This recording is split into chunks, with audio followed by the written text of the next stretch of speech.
La guerre commerciale entre les États-Unis et la Chine vient de prendre un tournant brutal qui pourrait secouer les fondations de l'économie américaine. Dans une manœuvre audacieuse, la Chine freine les importations américaines d'une valeur de 690 milliards de dollars, ciblant des secteurs clés comme la technologie, l'énergie et les véhicules électriques. Avec Tesla prise dans le feu croisé, Elon Musk lance un avertissement sévère. Cette représaille n'est pas simplement un différend commercial, c'est un coup direct contre l'avenir économique de l'Amérique. Vous pensiez que la guerre commerciale États-Unis-Chine était de l'histoire ancienne? Détrompez-vous, car le drame est de retour, et cette fois, c'est personnel. Les deux plus grandes économies mondiales sont en pleine confrontation financière, chacune attendant que l'autre flanche. Cependant, la Chine vient de faire un mouvement puissant qui pourrait envoyer des ondes de choc à Wall Street, à Silicon Valley et même dans votre épicerie de quartier. Quant à Elon Musk, il n'est pas content. Revenons un peu en arrière. Les États-Unis et la Chine n'ont jamais été de meilleurs amis en matière de commerce, mais ils ont réussi à jouer le jeu pendant un certain temps, jusqu'en 2018, lorsque le président Trump a décidé qu'il en avait assez des pratiques commerciales déloyales de la Chine. Sa solution a été des tarifs douaniers et pas une simple tape sur les poignets. Il est allé à fond, imposant des droits de douane sur des milliards de dollars de biens chinois. La Chine, bien sûr, n'a pas pris cela à la légère et a riposté avec ses propres tarifs, entraînant un va-et-vient entre les deux pays, comme une rupture amoureuse-houleuse, sans que l'un des deux camps ne cède. Et bien sûr, tout cela a nui aux entreprises américaines autant qu'à l'économie chinoise. Et finalement, une trêve a été conclue, des accords ont été signés, et les choses ont commencé à se stabiliser. Avance rapide jusqu'en 2025, lorsque les États-Unis ont décidé de rouvrir la plaie en ressortant le livre des tarifs, imposant une nouvelle taxe de 10% sur toutes les importations chinoises. Et juste au moment où les entreprises commençaient à reprendre leur souffle, Mars est arrivé avec une autre hausse de 10%. Oui, double pression, double drame, mais le message était clair. Les États-Unis en avaient fini de jouer les gentils. Les responsables ont affirmé que c'était pour protéger les emplois et les industries américaines. Mais si l'on est honnête, il y avait aussi un peu de démonstration de force politique. Et là, les choses deviennent vraiment intéressantes. La Chine n'allait pas rester les bras croisés et encaisser le coup.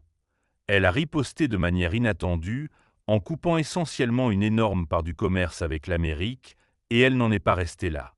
Elle a porté des coups supplémentaires en bloquant les exportations clés des États-Unis, en lançant une enquête antitrust sur les géants technologiques américains et en compliquant encore plus la tâche des entreprises américaines en Chine. Alors, qui ressent la pression? Vous avez deviné, Tesla. La Chine étant l'un de ses plus grands marchés, l'empire de Musk marche désormais sur des œufs. L'industrie des véhicules électriques est déjà volatile, mais cette manœuvre pourrait bouleverser les choses de manière que même les diatribes de Musk sur Twitter ne pourront pas réparer.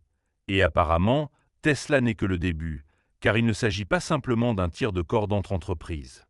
Cela pourrait avoir des répercussions sur l'ensemble de l'économie américaine.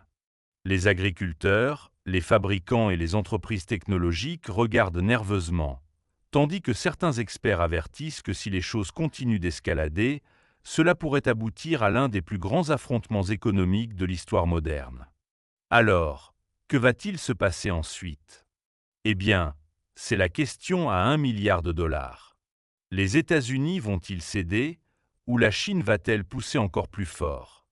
Et surtout, Elon Musk pourra-t-il se sortir de cette situation? Restez à l'écoute pour découvrir plus de détails sur ce sujet. Les États-Unis ont franchi un nouveau cap en mars avec une augmentation de 10% supplémentaire. C'est comme doubler le prix d'entrée après avoir déjà acheté son billet. Et la Chine? Eh bien, elle ne comptait pas laisser passer ça, lançant un arrêt des importations d'une valeur de 690 milliards de dollars, ce qui a mis les industries américaines dans l'embarras. Si vous pensez qu'il s'agit simplement d'un désaccord commercial, détrompez-vous, car cette fois, la Chine joue aux échecs, pas aux dames, et elle savait exactement où et quand frapper. Elle n'a pas simplement tiré des industries au hasard. Elle a visé directement le cœur de l'économie américaine. Parlons de l'agriculture. Car s'il y a une chose que les agriculteurs américains ne veulent pas entendre, c'est que leur principal marché d'exportation vient de disparaître du jour au lendemain. Mais devinez quoi? C'est exactement ce qui s'est passé. La Chine a été l'un des plus grands acheteurs de récoltes américaines pendant des années. Soja, blé, maïs, vous nommez, mais maintenant, ces commandes ont disparu. Plus d'énormes contrats de soja, plus de livraisons de blé américain remplissant les ports chinois, mais soyons honnêtes, l'industrie agricole était déjà en difficulté. Les prix étaient instables, des conditions météorologiques extrêmes ont fait des ravages, et maintenant, avec des milliards d'exportations qui disparaissent du jour au lendemain, les agriculteurs se retrouvent face à de graves difficultés. Et avant de penser, eh bien, ce ne sont que quelques agriculteurs du Midwest qui perdent leurs affaires. Détrompez-vous, car lorsque l'agriculture prend un coup, tout le monde le ressent. Les prix des aliments augmentent, les chaînes d'approvisionnement sont perturbées, et n'oublions pas les conséquences politiques potentielles. Car vous savez que les agriculteurs américains ont une influence lorsqu'il s'agit de décisions politiques. Cependant, la Chine ne s'est pas arrêtée là. Oh non, elle a ensuite visé l'industrie technologique.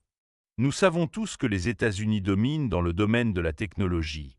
Apple, Google, Microsoft, tous ces grands noms, mais devinez quoi? Ils ont tous des liens profonds avec la Chine, que ce soit par la fabrication, l'approvisionnement en pièces ou même simplement par une énorme base de clients là-bas. La Chine joue un rôle majeur dans le maintien de ces entreprises et maintenant, elle met des obstacles sérieux. Il s'agit d'enquêtes réglementaires, de restrictions sur les produits technologiques américains et même de nouvelles politiques incitant les entreprises chinoises à commencer à éliminer complètement les logiciels des matériels américains de leur système. Et n'oublions pas la situation avec Tesla. Oh, Elon Musk doit être furieux en ce moment. La Chine a été l'un des plus grands marchés de Tesla, et Musk a beaucoup investi dans le pays. La Gigafactory de Shanghai, une opération de plusieurs milliards de dollars, pourrait désormais être mise de côté alors que la Chine soutient ses propres entreprises de véhicules électriques. Cela signifie davantage d'incitation pour des marques locales comme BYD et NIO, et possiblement moins de bénéfices pour les entreprises étrangères comme Tesla. Si vous êtes Elon, c'est une mauvaise nouvelle, et si vous êtes investisseur, c'est encore pire. Et ne pensez pas que la Chine ait oublié l'énergie. Oh non, elle a veillé à frapper les États-Unis là où ça fait vraiment mal. La Chine a commencé à imposer des tarifs sur le pétrole, le gaz naturel et le charbon américain. Le problème, c'est que la Chine est l'un des plus grands consommateurs d'énergie au monde et elle achète d'énormes quantités aux États-Unis. Donc couper cette demande pourrait être un coup dur. C'est un vrai problème. Les entreprises énergétiques américaines qui dépendent de ces ventes, elles doivent maintenant chercher de nouveaux acheteurs. Les prix, attendez-vous à ce qu'ils commencent à fluctuer partout. Et si vous êtes aux États-Unis, en vous demandant si votre facture de gaz pourrait augmenter à cause de tout ça? Oui, vous devriez vous en inquiéter. Et puis, il y a l'industrie automobile. Là, c'est brutal, car la Chine sait exactement ce qu'elle fait. Elle a imposé des tarifs sur les véhicules à moteur de grande cylindrée, qui sont précisément ceux dans lesquels les entreprises automobiles américaines se spécialisent. Ford, GM, Chrysler. Oui, ils ne vont pas être contents de ça. Et le pire, alors que la Chine rend la situation plus difficile pour les États-Unis.